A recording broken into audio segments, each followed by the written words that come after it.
The most important thing that you can do as a personal brand is build one that stands out. Because if AI levels the playing field, your only competitive advantage now is your company brand and your personal brand. AI, I think, is one of the best uses in the marketing realm is the follow-up, whether it's follow-up for emails, mass email, follow-up on personal emails, follow-up on text. What is so crucial is the consistency in the follow-up. There is an in-between where we can use humans and use AI, and the humans that make AI products or that use them every day will be the ones that rule in 5 to 10 years in the market.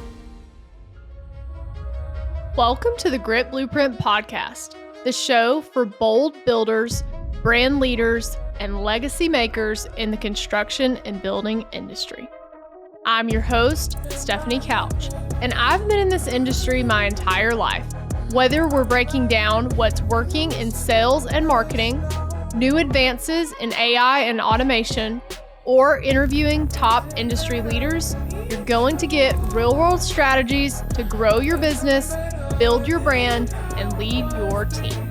Let's get to work. Welcome to the Grit Blueprint Podcast. I'm Stefanie Couch.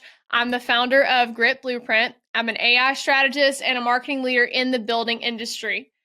I've spent the last 30 years of my business really growing in my dad's lumberyard and then in a Fortune 500 company. And now I get to help other companies leverage things like AI and marketing to build their brands.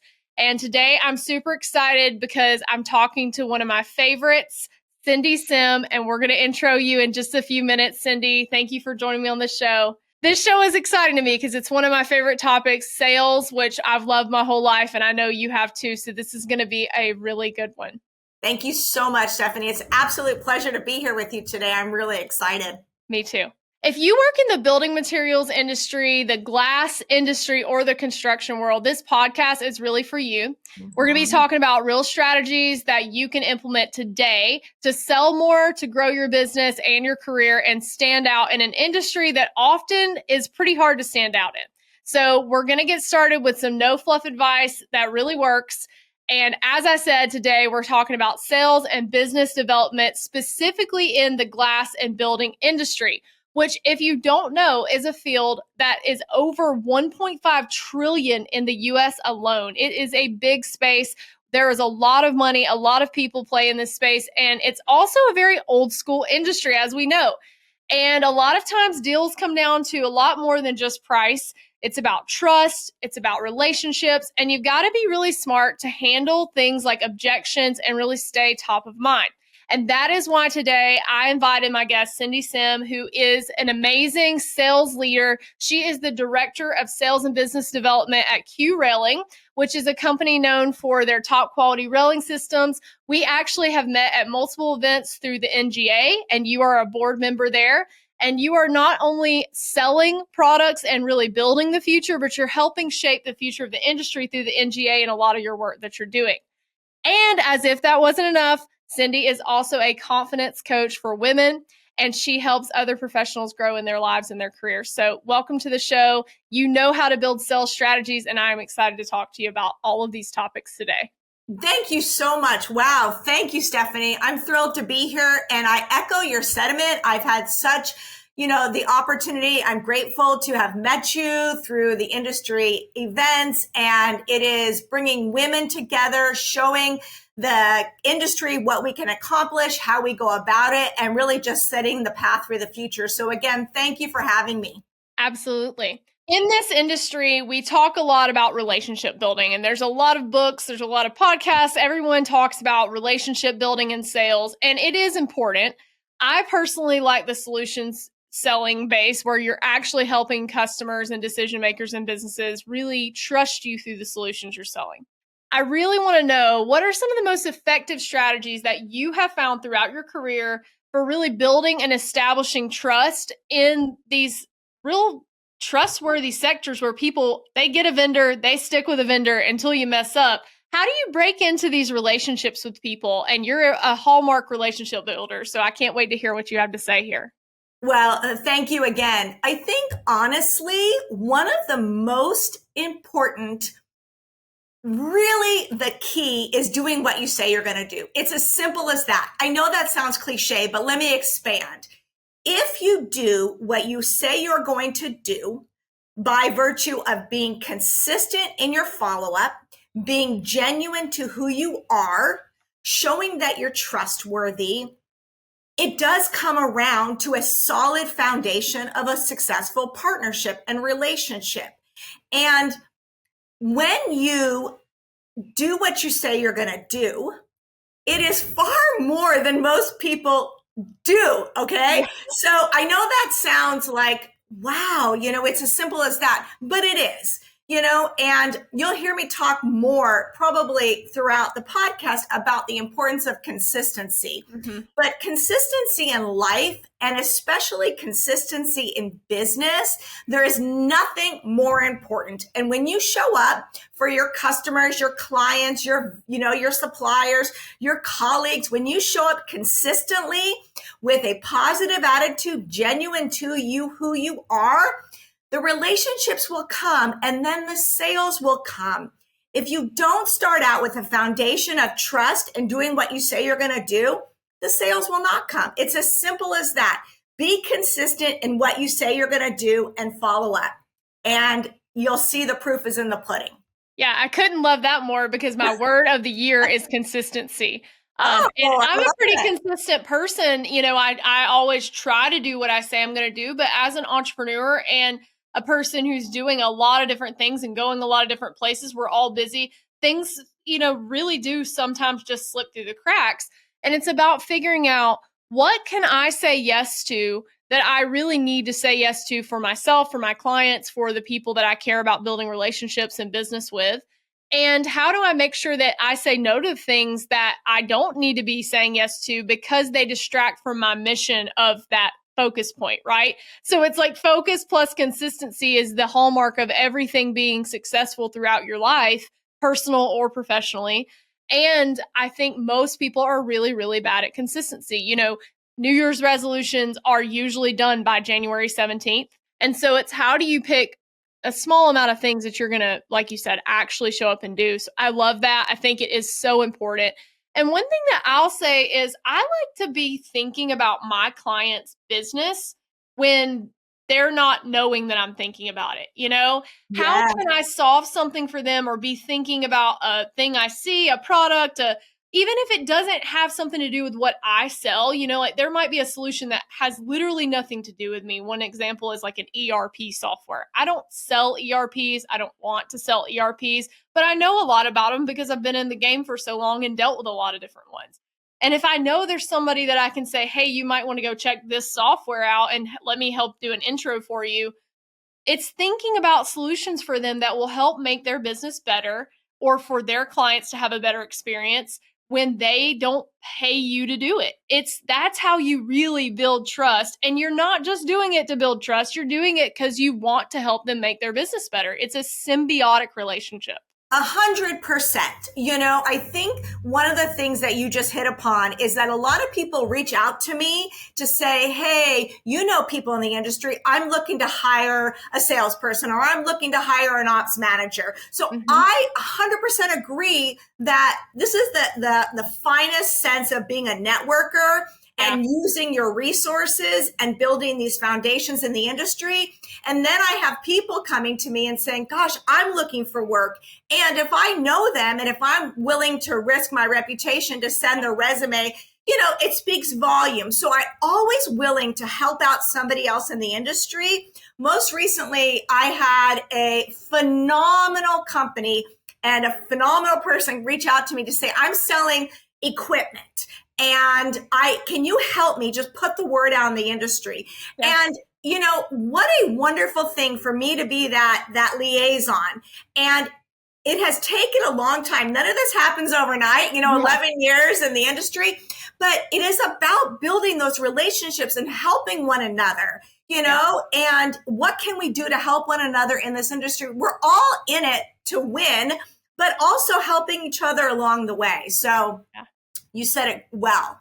And knowing that like everything is not going to be transactional, and it shouldn't be, because if every single time your phone is calling my phone and I'm like, oh, here's Syndi to hassle me for whatever she wants again, eventually I'm going to stop answering the phone, or vice versa. So it's figuring out, how do you add enough value? I always like, there's no 50-50 or, That's right. whatever, but how do I always give more than I'm taking from a client, from a friend, from an acquaintance, from a speaking engagement, no matter where I am? If they're, I would love to say I'm giving 10x what they paid for. That's always what my goal is. It's like, that's hard to do, right? I mean, if you charge a $10,000 for something, they better get $100,000 worth of value out of it, because in the end, that's how you continue to get people. That's leverage. That's compounding interest, which, Warren Buffett says the most valuable thing we can have. And there is a lot of leverage that can be gained in relationships by making sure that you're always on the short end of the stick. And I know that sounds crazy, but at the end of the day, it will come out in the wash, and it will probably be in your favor. And if not, then maybe that's not a relationship you want to continue in anyway. If you don't ever get anything out of it, if it really is one-sided on their end, then maybe it's not the best fit for you. You don't have to sell everyone. I think that might be like the biggest lesson in sales. Yes. Yeah, I agree. Well, the next thing I want to talk about is really price. And so I hate commodity products because I just don't like selling them. I like selling custom stuff, high-end stuff. That's what my business is built around. My dad's business was built around it. But there are a lot of products out there that are very commodity driven in our industry. Lumber's one of them. There's a lot of different things that's like, hey, this is the price. And if you go a whole lot higher, it's really tough. And I was listening to something the other day, actually an audiobook, and it was talking about there's really no advantage to being the second cheapest person, or even the person that's in the mid market. You either got to be the cheapest and run on that, or you should try to be a premium product, which is kind of a weird psychology, right? But the lowest bid often does win in this industry. And if you're always competing on price, margin starts to erode, problems start to happen. If you have one little slip up, you have nothing left in the project to take care of that. But most of the top salespeople that I know, and I'm sure that you would agree, they have some way to compete on something other than price. So how do you do that? How do you go out in a commodity-driven industry, oftentimes where a few pennies could get the yes or no, and you fight for more and you get more margin for your value? Well, I think one of the most important things, and you actually said it, is do not sell on price. And you have to have a differentiator, and you have to believe in your differentiation to the market. And with Q Railing, and I'm incredibly proud of this, our differentiation is that we offer product-based solutions. Okay. So really a cradle to grave approach. And I think what's important as that is we come in as the glass railing expert. We come in with shop drawings, engineering, prefab, and glass. There's not a lot of, railing specialists that come in with glass. So we come in, we hand hold the glazer, we hand hold them through the process, through the codes and the regulations, and we do a cradle to grave approach. And you would not believe when you come to the table solving their pain point.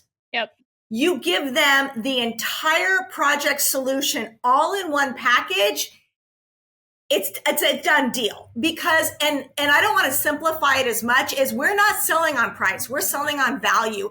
I believe in the value-based selling approach. That has to also do with relationships. So you're providing a value. It's not on price, because I do agree, if you're talking about price, it's going to possibly devalue your brand. But when you come to the table with a solution, and let me tell you, you probably know this more than a lot of people, the industry is craving a full project solution, specifically the railing industry. The folks are desperate for education. They are desperate to have a partner in railing to help them get over the hurdles, the humps. And once they see that we can provide the glass, it's a game changer. And so, having now been at Q Railing almost 7 months, I believe that it is all about selling the full project solutions. And when you show them what we are capable of, They're like, oh my goodness, we've been looking for this. We've been looking for a single supplier. We can do it all in one fell swoop. And so that is what I believe in selling. And doesn't necessarily at that point matter on price. Yeah, price is very important, but when you're selling them a completed solution packet, these people are so grateful. Yeah. So grateful. Absolutely. You know? I want to unpack that a little bit, yes, because please. here's a few things that I heard from you that I love. So the first thing is, you are saving people time in a myriad of ways, really. Number one, by not having to search for, does this fit that and work with this? And if I do this thing, does this void the warranty on this? And then all these things that happen when you start to mix and match products, right, that are not made to go together by the same manufacturer. So number one, you're saving them time on that, and probably money, because it's a one size fits all kit.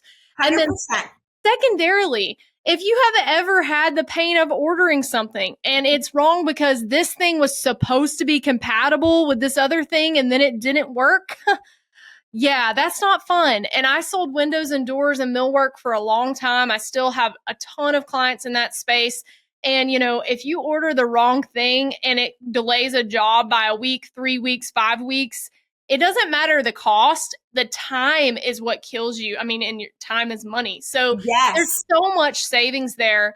And then you mentioned education. So I want to just really hit on that, because I believe the two biggest problems in our industry right now are education, the lack thereof, and also innovation. And so I think really combining those two is the solution, with the innovation on the product side for you guys having a one shop stop. yes. And then also you're educating people, and then using things like AI or videos. We need to educate people the way we want to learn. Nobody's going to read a 15-page front and back 12-point font pamphlet that you made in 1993 about how to install your thing. They're just not going to do it. I'm sorry, but I'm not going to either. So how do we make something people will actually watch, learn from? Well, it's funny you say that, because one of the things that I found by coming here to Q Railing as well is we go out into the field a lot. I have an amazing sales team, and I call them our boots on the ground. And it's so important to go in front of the customers and do a demonstration. Yeah. And when we do this bay shoe demonstration, it is like, you should see these folks. They're so wide-eyed. They're so excited. You know, these women and these guys love touching the product. They like to see and feel the product. They like to feel the weight of the bay shoe, of the standoffs. They like to see the entire installation process. When you are in front of a prospect, a large glazer, showing them how easy it is to install our product, and they can touch and feel, and we have the videos, and we have we have everything they need to be successful. And Stefanie, going back to your point about saving time and money, I have to quickly tell you that just last week we were at an industry event, and a very important, very large glazer came up to me and said, Syndi, I was a bit skeptical of you and your new product. And I said, really? And he said, but our installer said it was the best they've ever seen. It was a game changer. And he said, you saved me time and money in the field. Yeah. And it's exactly what you said. When you show the customer the benefit back to them, you show the easy installation, you're face to face with them, you're building the foundation of a partnership.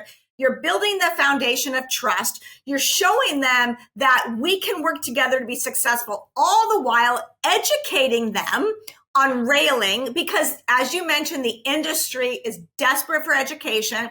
We want to be there, hand holding them along the way. And I think going back to the original question, why we have been so successful is because we have a differentiation, because we go in and we do the whole dog and pony show to make them feel confident, make them feel that we have their back and we will solve their pain points. And that point, we are educating them along the way, and we're going to have a win-win, ratio at the end of the project. So again, it is about educating the industry about railing projects and reeling products, because I know there is a huge architectural trend with railing. Glass railing is being spec'd everywhere. And so it's only going to increase. So why not educate our customers along the way? Absolutely. And, I think more people should be thinking about the turnkey model. I talk to my clients all the time I have a lot of window and door distribution clients that are selling to either homeowners or selling to contractors and builders. But even with these really high-end window and door products that like bifolding doors and all of these pivot doors and these crazy things that the average installer may have never used, they may have never seen, they may have never wanted to touch because they are hard. If you can allow them to hang this single, exterior back door and maybe allow them to do the interiors and the trim and all that, but you come in and handle that 20-foot sliding, bifolding door on the very back patio, that could be something that's a competitive differentiator because they don't want to mess with it. Or second option is you find contractors that you can trust, help educate them the right way, and then they are a partner for you as a distributor. But a lot of what we're hearing is from a homeowner perspective, and I totally agree and understand this. They don't want to have to go find a place to buy the door. They find the right door, and then they got to stop and try to find a person to install it that they can trust, that isn't going to show up and take them to the cleaners or mess something up that's going to leak or whatever it is. And then they probably have to find a pre-finisher to paint it, stain it, whatever, if it's not approved. So now you've got like 4 or 5 people involved in this process. If you can take away the friction and say, you know what, we'll pre-finish that in the factory so you don't have to touch it. We will install it with our crew or our contractors that are, installers for us that we know are great and they're going to be a great reasonable price and all those things. And we will do all of that and make sure it's good. How can the homeowner say, oh, well, you're $5 too high, you're $20 higher, you're $500 higher? Because you've taken all that friction away. So, I have this written on my computer. How do I reduce friction every single day for my customers? And that trickles down to their customers. And if you're not asking yourself that, if you're not saying, how can I make this process less painful for them? Then you're missing the whole point of sales. And if it's got to continue to innovate, because what you fix now will be a different problem in 6 months, 18 months. With AI, it might be a different problem in 6 days. We don't know. That's right. It's so interesting. And I know I don't want to, keep going on this, but historically the industry, has, you buy your glass here and you buy your hardware here. And that's historically how the industry's been. Well, exactly to your point, you can get it all from us. Yeah. And I am telling you, Stefanie, it has made a world of difference. Yeah. People don't want to do that anymore. And so you're starting to see the slow change, but we are a turnkey solution. And it is incredible when we tell people this, they're like, oh my goodness, you just solved so many of my problems. Yeah. So absolutely, turnkey is the future. I agree. Couldn't agree more. Yeah. And I even think the more manufacturers can figure out how to, I'm always saying, like, thread the channel all the way down with one common thread.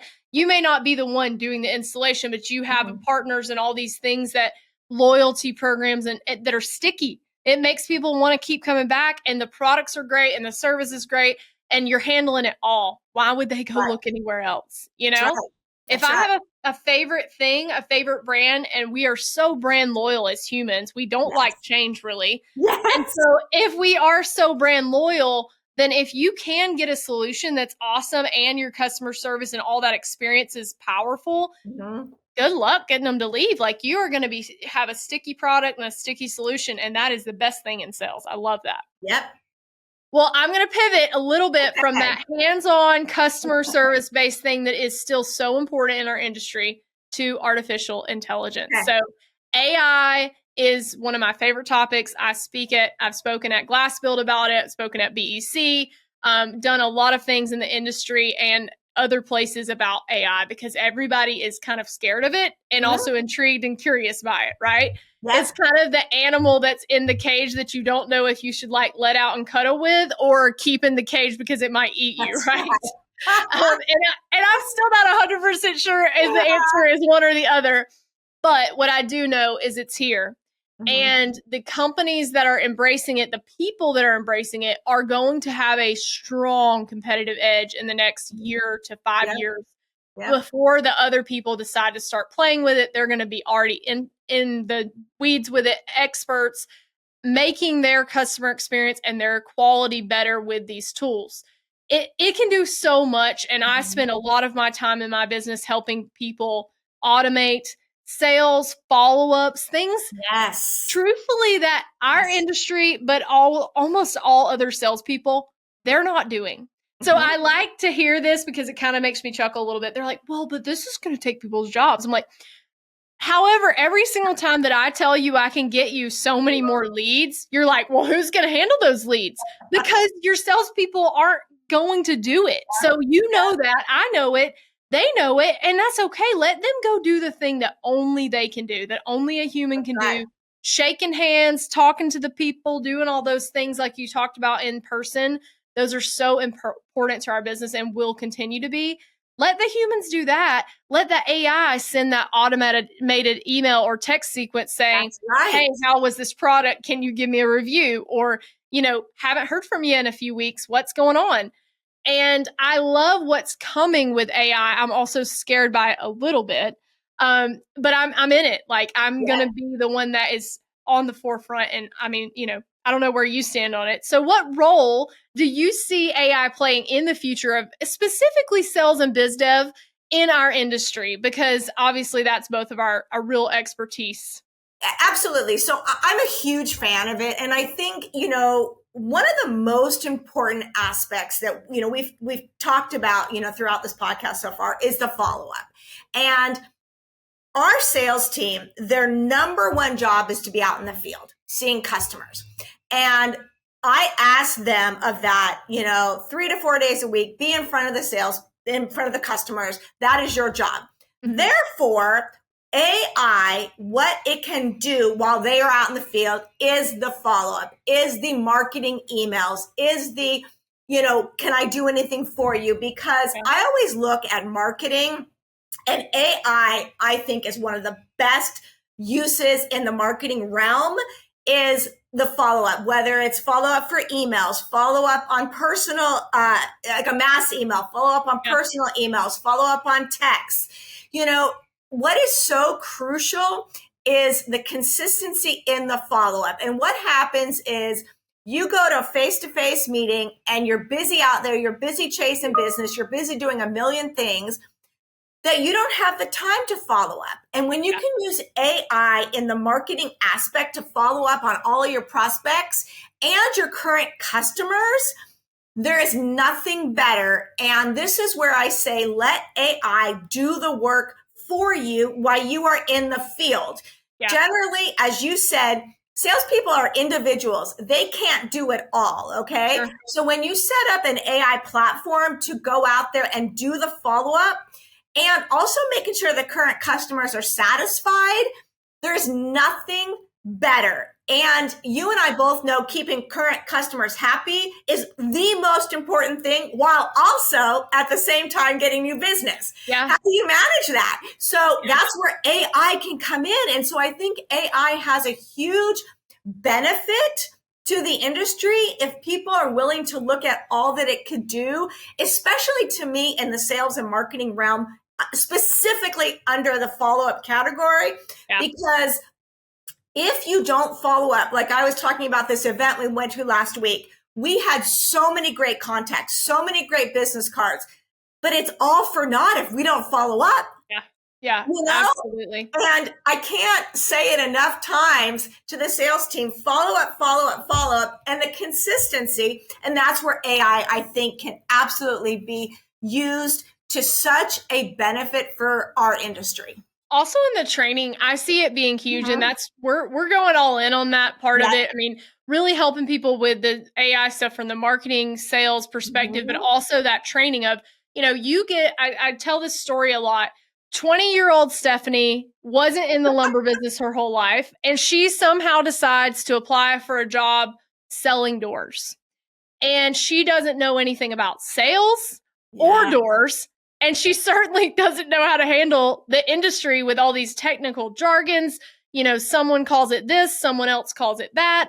It's really the same thing. How do you know how to hand a door? All these crazy things that take years to accomplish, all this knowledge being built up in your mind. And with that, 20-year-old Stefanie also doesn't have the reliability of the older people who are now retiring in droves out of our industry that do know all that knowledge. Even if they're still here, they're out on the road selling, like you just said. They don't have time to sit with Stefanie for 20 hours a week for 6 weeks to train her. So let's build some courses that are engaging, that are like YouTube and TikTok videos, which is where our entire generation and Gen Z learns everything. And then let's build a companion bot that helps when you have questions to say, hey, I want to learn about this railing and I know this, but I'm not sure what to tell the customer about that. And then you've programmed in the answers you want it to give. And as Q Railings bot, it says, hey, here's the answer to that. And I don't have to wait until the customer, I'll call them back. I don't have to call you or someone else and bother you to ask. There are some things that won't ever be easy like that, but there are a lot of things we can automate training on. And then the first 6 weeks, somebody comes in, they've got this plan, because what happens with Gen Z and millennials is they come in and they're excited and they want to crush it. And then they sit beside someone and have to learn by osmosis because there's no training program. That's right. And it's hard. And they're like, I'm never going to get all this. Like, how do you know this? Well, the answer is I know it because I've been doing it for 30 years. That's right. And it's hard to imagine having to go through that to learn it. So there is an in-between where we can use humans and use AI. And the humans that make AI products or that use them every day will be the ones that rule in 5 to 10 years in the market. I mean, honestly, probably in 2 years in the market. If we're being honest. But it's going to be like the internet. If you don't have a website today and you aren't online and you don't use computers and you're doing all your billing by hand, you are like in the dust. Now, there is somebody out there using that fax machine and that carbon copy paper like my dad used to use in 1992. Somebody's out there doing it. But they're not growing their business exponentially. And so if you get the right team and the right innovation, it's huge. And I want to give you this statistic. This is one of my favorite stats. So this is about follow-up, which we just talked about. It blows my mind every time I say it. So 44% of salespeople give up after only one follow-up.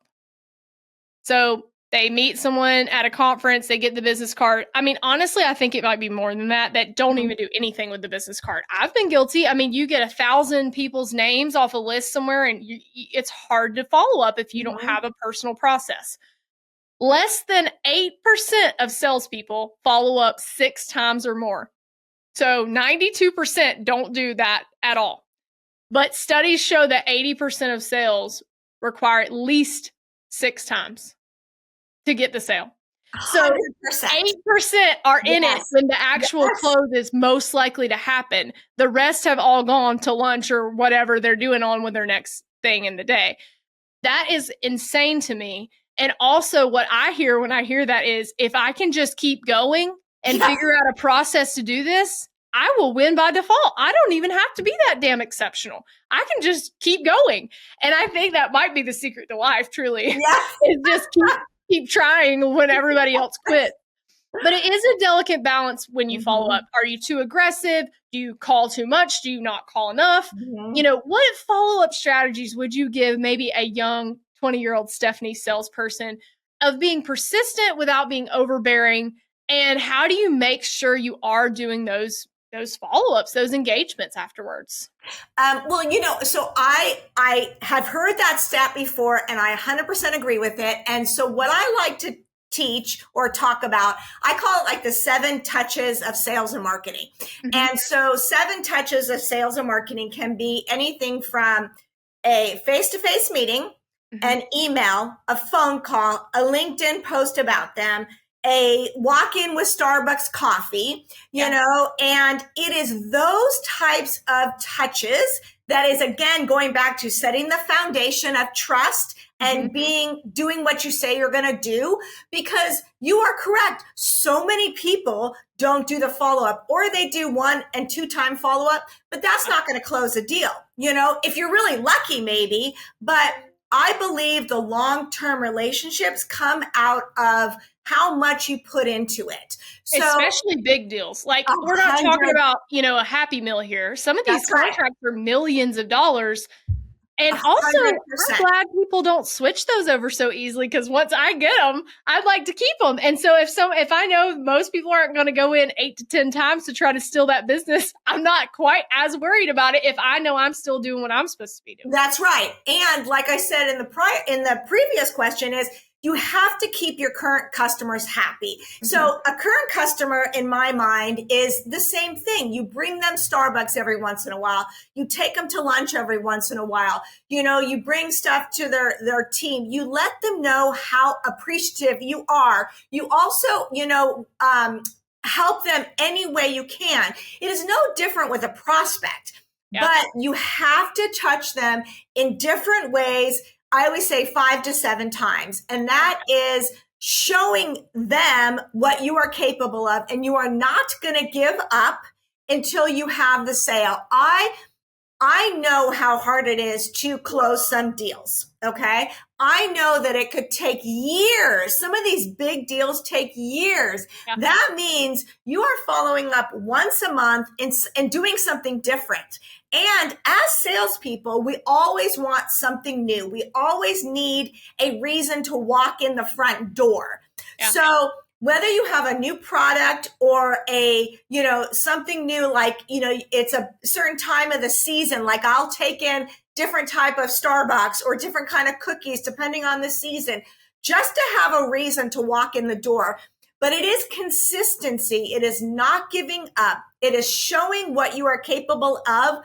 And again, it goes back to setting the foundation for doing what you say you're going to do. And if salespeople, if they're asked to be in the field that entire day, it is relatively simple in my mind to stop off and pick up something and just drop by, And I was teaching the newer salespeople, if you want to get a thing of, the crumble cookies or the cupcakes, tape your business card onto it, and just, bring it or have lunch delivered. I'm a big fan of lunch and learns, and you just have to keep showing up. And to go back to your statistic, it's like that in life. You said you just don't give up. You believe in yourself. You don't give up. And then the good will come without a doubt. All the time things happen in our markets that we don't know about. That's and right. What if on that 10th time, that person just got messed up on a job by somebody else, and like you happen to walk in or call or whatever, really for no reason, except just to show up, like you said, and be that person that, hey, when you're ready, I'm here. Here's the solution that I'm offering. And that one day might be the time they say yes. And so I've always said no just means not yet to me. And you have to believe that to be a good salesperson. If you don't, my husband loves and hates that about me. It may be one of his favorite bittersweet qualities, because I believe that in our relationship also. But it's true. I mean, I might suck at something, and if I keep showing up and I keep working to get better at it, or if I keep trying to figure out the angle to say, how does this person find this valuable? Because we can't sell every single person the same. I'm a Clifton Strengths coach, and they have 4 leading domains. So if you're trying to sell someone who leads with executing, which is a get it done person, versus someone who leads with strategic thinking, who's a numbers and analytics person, you're not going to show up with a spreadsheet for the executing person and say, like, can I go over this 20-page thing and tell you why our product data is so much better? But if you did that for the person that leads the strategic thinking, it'd be like handing them a cake or something. So they love it. So you've got to figure out a little bit how your customer wants you to show up as a salesperson, and understand that that's not always your natural inclination. And it may not really be how your love language. I think there's actually a lot of correlation in sales between personal relationships with love languages. If someone loves gifts and you don't really love giving gifts, does that mean you don't give them a gift if that's the thing that makes them the most happy? The truth is, you should love them the way they want to be loved. And I think customers 100%. are the exact same way, right? It's no different. 100%. Just a little less romantic. That's right. More money involved, less romance involved. It's basically the same. But the psychology of humans does not change. That's right. And that's That's also right. what I love so much about things is people think sales is so logical and that it's so about price and all these things. And most buying decisions from a project manager standpoint, product manager standpoint, or the thing you buy at the grocery store, they have some sort of emotional correlation. And sometimes it's totally emotional, even when a B2B decision seems more logical from the front end. So it might be that they love that you come in and you have a great attitude and you're always willing to help. And the other person that comes in selling this similar thing is kind of grumpy and just isn't really fun to be around. That could be the deciding factor. That's not really logical, but it is enough to make someone buy from you. So you got to remember that when you're selling. Yep. I love it. Love it. All right, let's talk personal branding. Okay. I am a guru for anything personal branding because I didn't even think this was a thing a few years ago, and it has literally changed my life, changed my business. I started posting on LinkedIn when I was at my corporate job, and then I really went all in when I started my business, and it has really changed everything for me. And one of the biggest things about doing that is that it is actually a great sales tool even if you don't want to be an influencer, which, you know, we both post on LinkedIn pretty often. We could be said that we are trying to influence people to do things. I always say you may not want to be an influencer, but I sure as hell want influence because that is what makes the world go around. That's right. But people often ignore LinkedIn because they think that it's really only for just when you want a job or it's your online resume. How do you think that sales and biz dev people, especially in our industry, can utilize and leverage LinkedIn and their personal brands to open new opportunities that otherwise wouldn't be open to them? Well, you know, I love this topic, and you know, I'm a huge advocate of LinkedIn. I think it is a very underrated tool, to your point, that our industry especially hadn't utilized in so many years. I do think the industry is getting much better though, but I think they're very slow to change. Yeah. I can tell you that I have been doing LinkedIn consistently for goodness since 2007 when it was first launched, but it wasn't until COVID, to be honest with you, that I really found it to be such a wonderful sales tool. And it was something that would allow me to show my personal brand, my personal side, my personality, as well as my sales and my business development skills. So I thought, gosh, something I enjoy, something that can benefit the company I was with, something that can benefit me. And it's a win-win for everybody. So over the course of COVID, I really just kind of did a ton of research. I read a lot of books. I read, how to maximize LinkedIn, and from educating myself and, having a lot of fails. I believe in fails because it only gives me more ammunition to be more successful. So having a lot of fails on LinkedIn, I saw what works and what doesn't work. I am a huge believer in the sales person using LinkedIn to get more sales. I am convinced that people love to have their name in the spotlight, whether they use LinkedIn or not. So when I go out in the field and I say, can I take a picture of this customer or prospect? 99.9% of the time, people are like, yeah, let's get everybody in it. They're so excited. And so people may not use it themselves, but they like the engagement. They sure as heck like to see their company up there. Yeah. So I get a lot of owners saying, yeah, take a picture, and so it is not only great for your personal brand, which I think is very important. It is up to you to sell yourself in the industry because nobody is going to do it for you. At the same time, when you represent a company, you utilize this business tool. It is such an awesome tool for business. And I am convinced that I was able to get on the NGA board by virtue of my LinkedIn profile and my LinkedIn usage, that I was able to close a lot of business. To this day, I get customers and prospects reaching out to me. Hey, I saw this post. You have this product. You offer this service.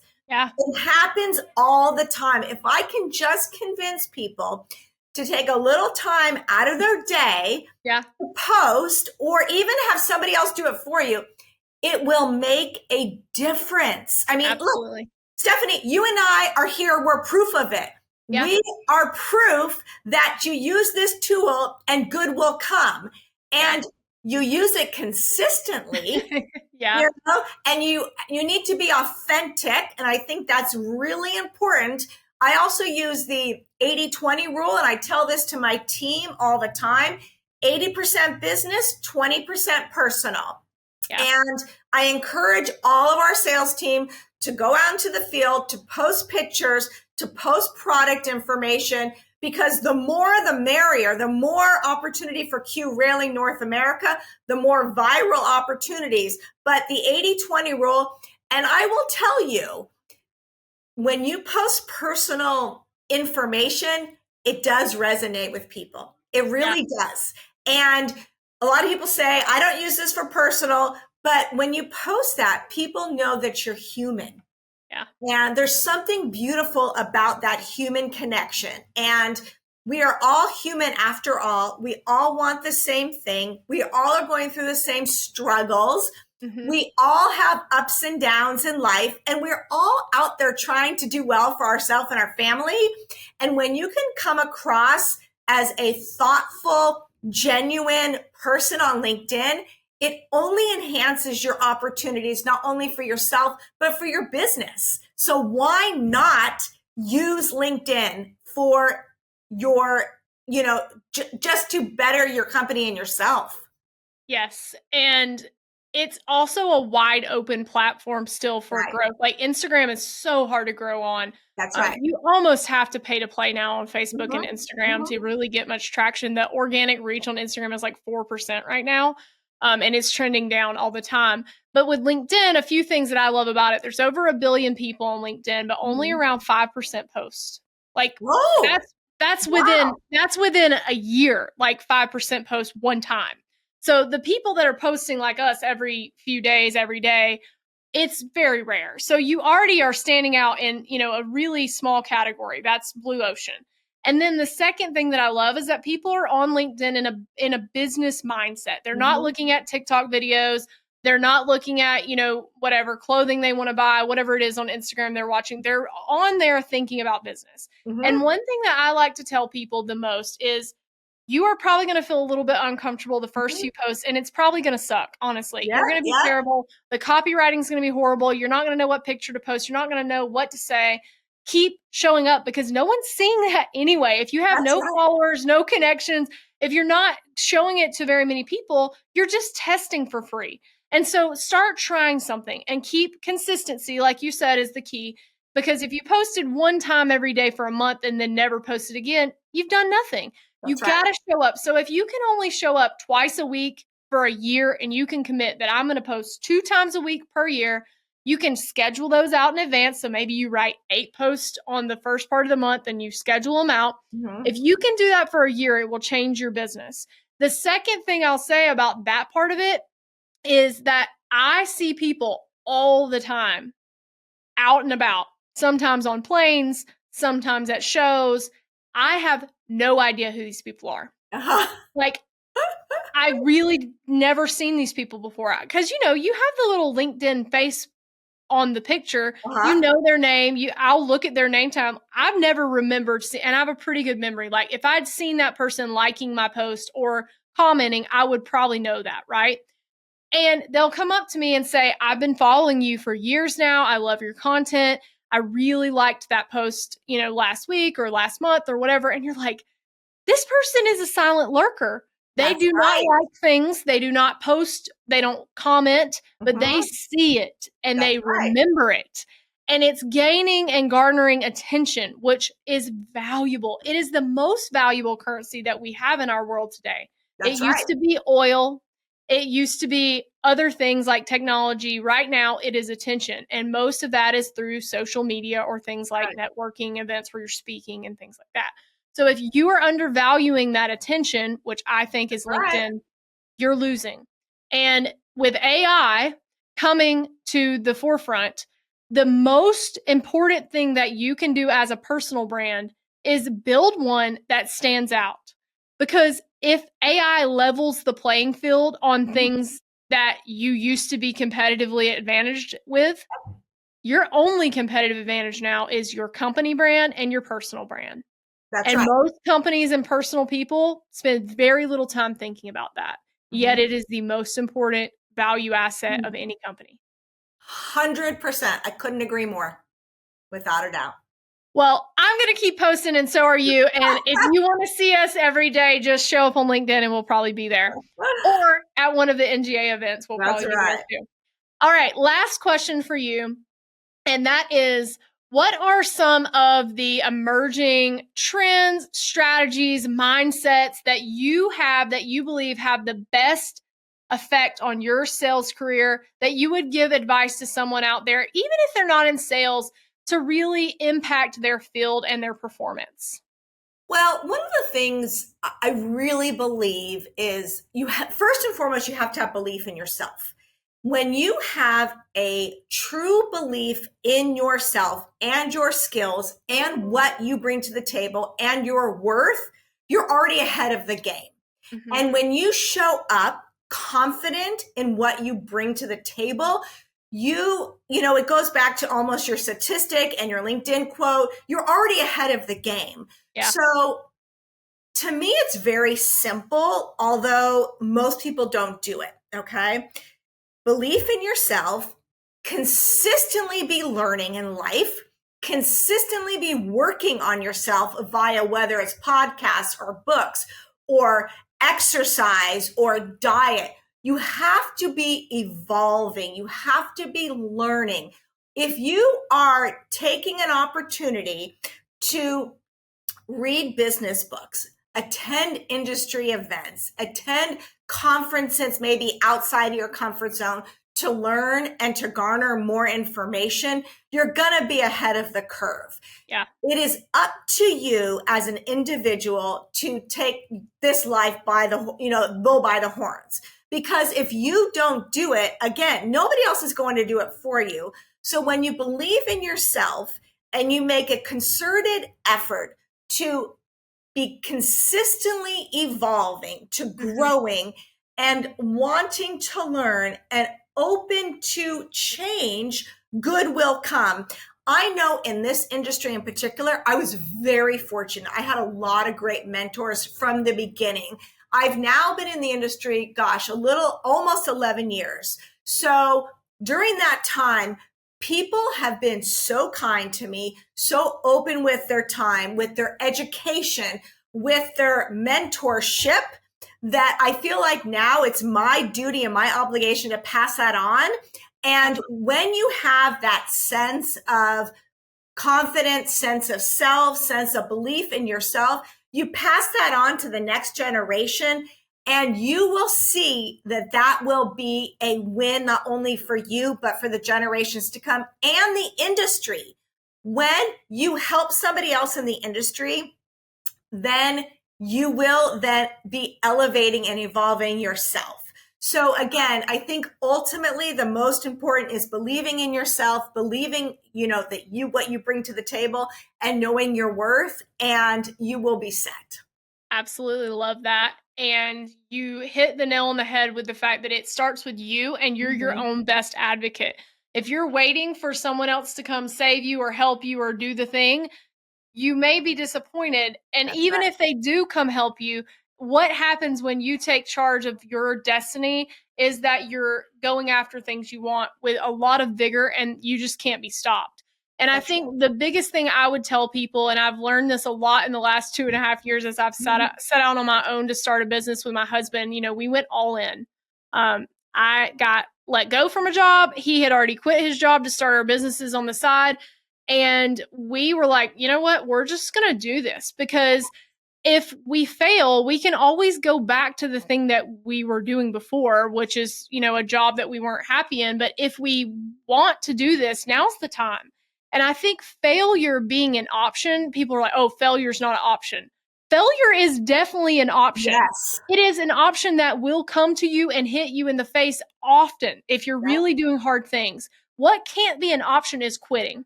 That's right. Failure is definitely an option that will happen to you if you do enough hard things in life. Yes. Every day that I have my own business, I'm reminded of that beautiful little lesson. But the truth is that volume negates luck. And when you do things that are hard, you gain confidence by courageously doing it over and over and over until it's no longer as hard.